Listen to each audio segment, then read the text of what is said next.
Welcome to Little Koi Out of the Frying Pan, Thriving After Trauma.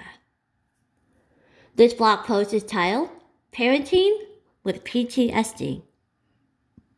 There are no trigger warnings associated with this post. Everything was going so well. I have forgiven my parents. I convinced myself they did the best they knew how. I was healing, I was happy, and I was thriving.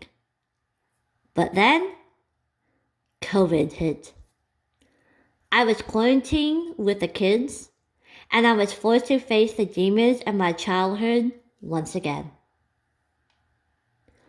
My last blog post was probably the toughest, yet the most freeing post I've written. Why? Because I shared deep secrets I have kept to myself for years. Sharing this helps me grasp harsh realities without justifying the events or making an excuse for them. It also helps me release emotions associated with these events. People often ask me if I have forgiven my parents. I have two answers for that. Number one, from a child's point of view, I have forgiven my parents. As children, I think we are often forgiving and we want to give our parents, families, or abusers the benefit of the doubt.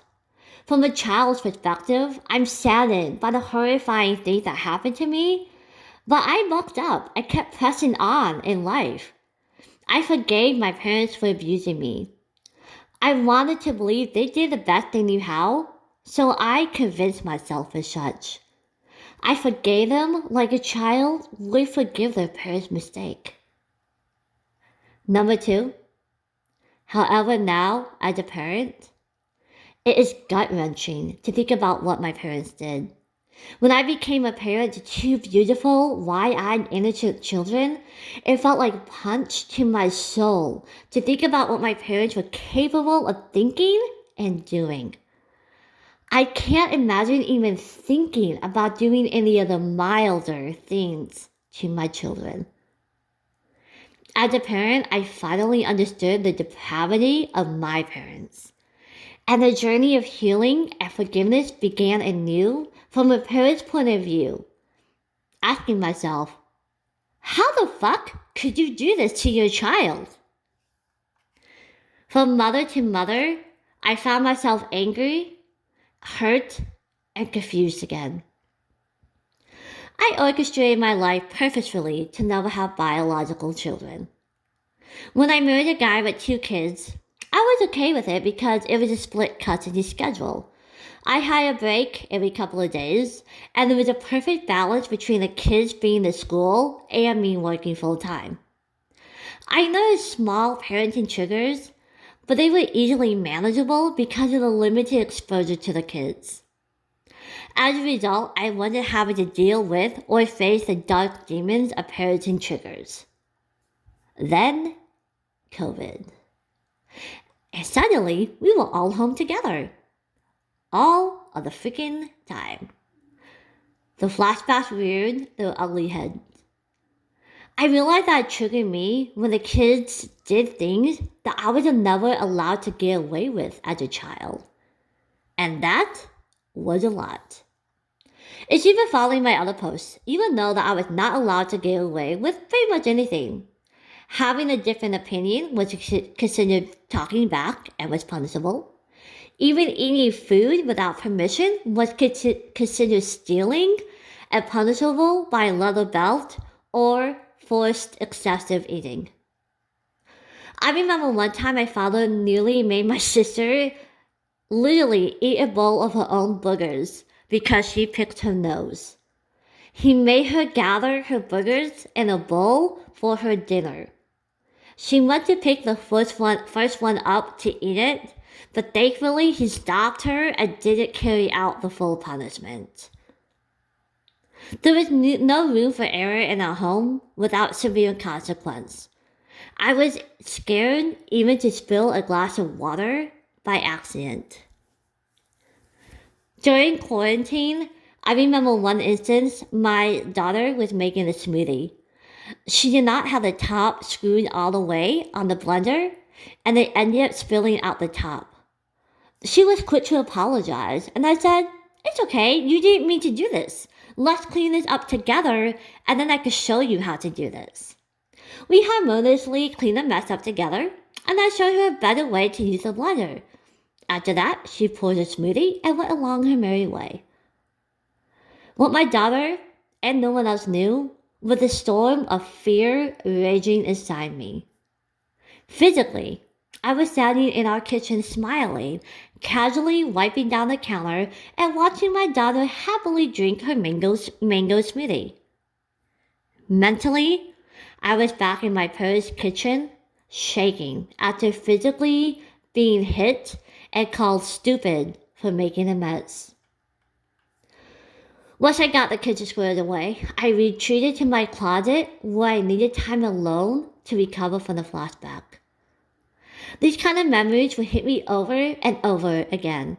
And because of quarantine and no escape to work or school, these parenting moments were constant. And they were overwhelming.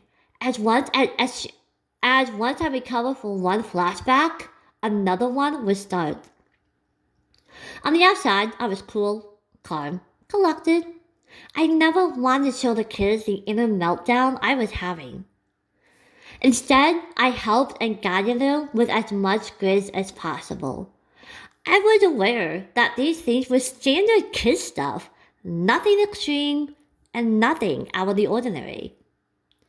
But on the inside, I was a raging mess. Many of these moments even forced me to escape to my closet for several minutes to recover. God, it was just exhausting. Every day of quarantine kept getting darker and darker. When I started experiencing panic attacks again and suicidal ideations, I realized it was time to seek professional help. Using my work's EAP benefits, I started therapy with a trauma specialized therapist. It was the best thing that could have happened to me. She was also the first to talk to me about post-traumatic stress disorder. No counselor had ever talked to me about PTSD.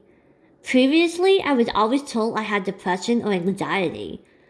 The tools and advice given to me were to just listen to calming music, or take a walk in nature, or from Christian counselors, here's a good Bible verse for you. None of this was helpful.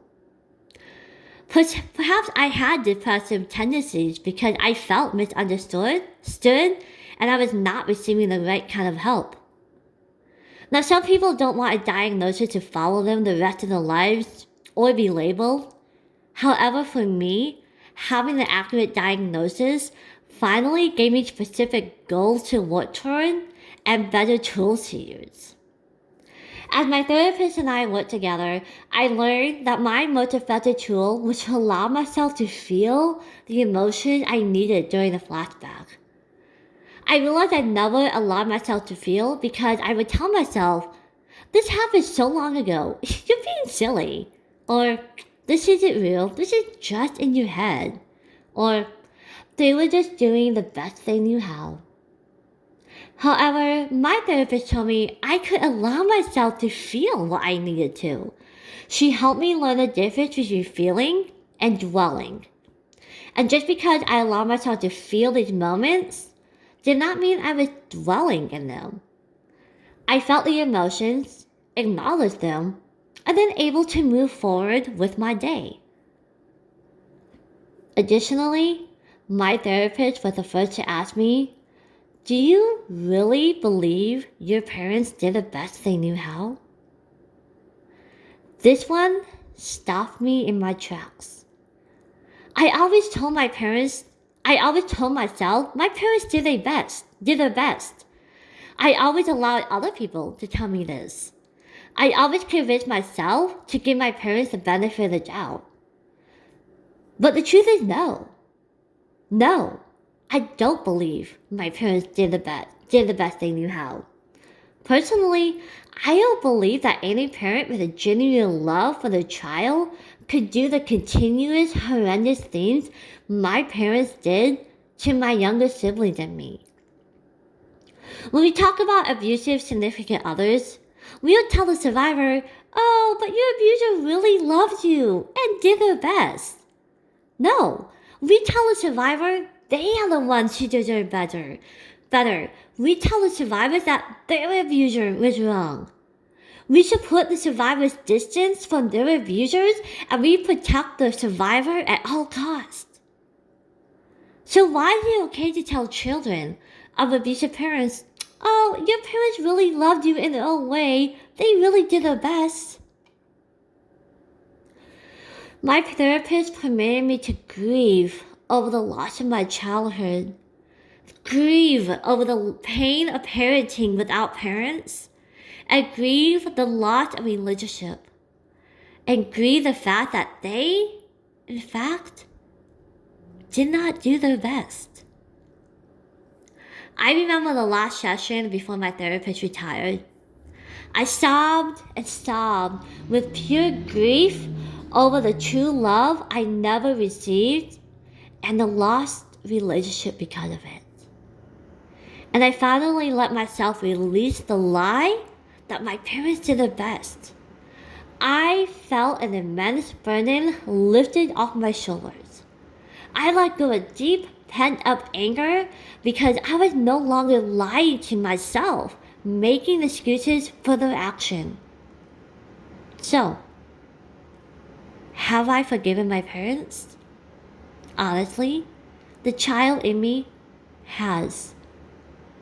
But the parent in me has not. The parent in me may or may never forgive them. But that's not my focus right now, and I am not going to force forgiveness. Currently, my focus is showering love and grace on my husband and kids, maintaining my own mental health, and focusing on sharing hope and inspiration and love to others.